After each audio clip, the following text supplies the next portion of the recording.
Hi നമസ്കാരം, ഞാൻ Rakesh M G ടിപ്സിലേക്ക് എല്ലാവർക്കും സ്വാഗതം. എല്ലാവരും സുഖമായിട്ടിരിക്കുന്ന ഞാൻ വിശ്വസിക്കുന്നു. ഇന്നിപ്പോ ഞാൻ പറയാൻ പോകുന്ന ഒരു കാര്യം എന്ന് പറഞ്ഞാൽ നമ്മുടെ വാഹനത്തിൽ ഒരു തേർഡ് പാർട്ടി ഇൻഷുറൻസ്, അതായത് എന്റെ വാഹനത്തിൽ ഒരു തേർഡ് പാർട്ടി ഇൻഷുറൻസ് ആണ് ഉള്ളത്.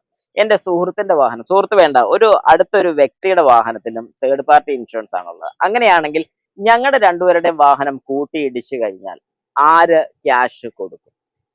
നല്ലൊരു ചോദ്യമല്ലേ? കാരണം എനിക്കിപ്പോ ഒരു ബമ്പർ ടു ബമ്പർ ഇൻഷുറൻസ് ആണുള്ളതെങ്കിൽ ഞാൻ വാഹനം ഇടിക്കുന്നു, ഇടിച്ചു കഴിഞ്ഞാൽ എന്തെങ്കിലുമൊക്കെ സംഭവിച്ചു കഴിഞ്ഞാൽ എന്റെ ഇൻഷുറൻസിൽ തന്നെ കയറി പൊക്കോളും. ഓക്കെ, അതവിടെ ഓക്കെ ആയി. ഇനി രണ്ടാമത്തെ കാര്യം, എനിക്കൊരു ഫുൾ കവർ ഇൻഷുറൻസ് ആണ് ഉള്ളതെങ്കിലോ അതും ഈ ഇൻഷുറൻസിനകത്ത് തന്നെ കയറി പൊക്കോളും. വേറെ ഒന്നും എനിക്ക് അറിയേണ്ട കാര്യമില്ല. പിന്നെ മാറുന്ന പാർട്സിന്റെ ഡിപ്രിസിയേഷൻ എമൗണ്ട് മാത്രം ഞാൻ അടയ്ക്കേണ്ടി വരുന്നുള്ളൂ. ഇനി എനിക്കൊരു തേർഡ് പാർട്ടി ഇൻഷുറൻസ് ആണ്. എന്റെ വാഹനത്തിൽ വേറൊരു വാഹനം വന്നിടിച്ചു. അപ്പം ശരിക്കും ഞാൻ ചെന്നിടിച്ചതല്ല, ആ വ്യക്തി വന്ന് എന്റെ വാഹനത്തിൽ വന്ന് ഇടിച്ചതാണ്. അങ്ങനെയാണെന്നുണ്ടെങ്കിൽ എങ്ങനെയാണ് ക്ലെയിം എടുക്കാൻ സാധിക്കുന്നത്? കാരണം തേർഡ് പാർട്ടി ഇൻഷുറൻസ് ആണ്, ഞാൻ ചെന്നിടിക്കുന്ന ഒരു തേർഡ് പാർട്ടി കിട്ടാണ്. അങ്ങനെയാണെന്നുണ്ടെങ്കിൽ ഇൻഷുറൻസ് ക്ലെയിം കിട്ടുമോ? ശരിക്കും പറഞ്ഞു കഴിഞ്ഞാൽ ഇൻഷുറൻസ് ക്ലെയിം കിട്ടും, പക്ഷെ കുറച്ചൊരു കോംപ്ലിക്കേഷൻ അതിനകത്തുണ്ട്. അതായത് ഫസ്റ്റ് നമ്മൾ ചെയ്യേണ്ട ഒരു കാര്യം എന്ന് പറഞ്ഞാൽ, ആദ്യം സാധാരണ നമ്മൾ ആ വാഹനം പണിയുന്നത് പോലെ തന്നെ ആദ്യം ഒരു കേസും ഈ നോർമൽ ആയിട്ടുള്ള ജിഡിയും കാര്യങ്ങളൊക്കെ അത് അതിന്റെ ബാക്ക്ഗ്രൗണ്ടിൽ നടക്കുന്നുണ്ട്.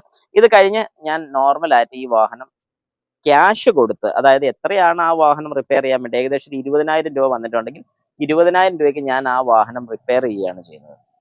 ആ വ്യക്തിയും ഇതുപോലെ എത്ര രൂപയാണോ വന്നിരിക്കുന്നത് ആ വ്യക്തിയും റിപ്പയർ ചെയ്യുകയാണ്.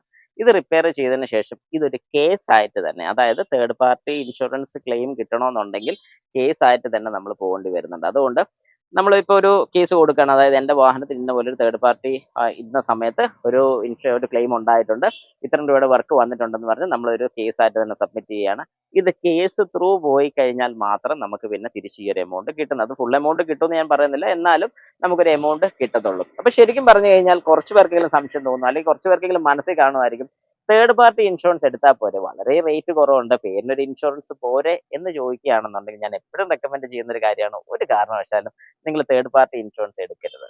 എടുക്കുകയാണെന്നുണ്ടെങ്കിൽ ഒന്ന് അറ്റ്ലീസ്റ്റ് ക്യാഷ് കുറവാണെന്നുണ്ടെങ്കിൽ അറ്റ്ലീസ്റ്റ് ഒരു ഫുൾ കവർ ഇൻഷുറൻസ് എങ്കിലും നിങ്ങൾ എടുത്തിരിക്കണം. കാരണം ഏതെങ്കിലും ഒരു സാഹചര്യത്തിൽ ഇതുപോലൊരു ക്ലെയിമോ കാര്യങ്ങളൊക്കെ വന്നാൽ പോലും കുറച്ചൊരു എമൗണ്ട്, ഫുൾ കവർ ആയതുകൊണ്ടാണ് ഞാൻ പറഞ്ഞത്, കുറച്ചൊരു എമൗണ്ട് നമ്മുടെ കയ്യിൽ നിന്ന് പോകേണ്ടി വരും.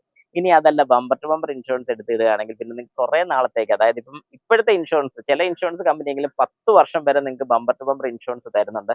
അങ്ങനെയാണെന്നുണ്ടെങ്കിൽ 10 വർഷം വരെ ബമ്പർ ടു ബമ്പർ ഇൻഷുറൻസ് തന്നെ കണ്ടിന്യൂ ചെയ്യാനേ ഞാൻ റെക്കമെൻഡ് ചെയ്യത്തുള്ളൂ. അങ്ങനെ ചെയ്ത് കഴിഞ്ഞാൽ നമുക്ക് പോലും പ്രഡിക്റ്റ് ചെയ്യാൻ പറ്റത്തില്ല ഏത് സമയത്താണ് നമുക്കൊരു ആക്സിഡന്റ് ഉണ്ടാകുന്നത്, അല്ലെങ്കിൽ ഏത് സമയത്താണ് നമ്മുടെ വണ്ടിക്ക്, നമ്മുടെ വാഹനത്തിന് ഒരു എന്താ പറയുന്നത്, ആക്സിഡന്റോ സംതിങ് ഒക്കെ സംഭവിക്കുന്നതെന്നുള്ളത്. അപ്പൊ അങ്ങനെ സംഭവിക്കുകയാണെങ്കിൽ തന്നെ നമുക്കത് ഇൻഷുറൻസ് ക്ലെയിമിൽ പെടുത്താനും പറ്റും.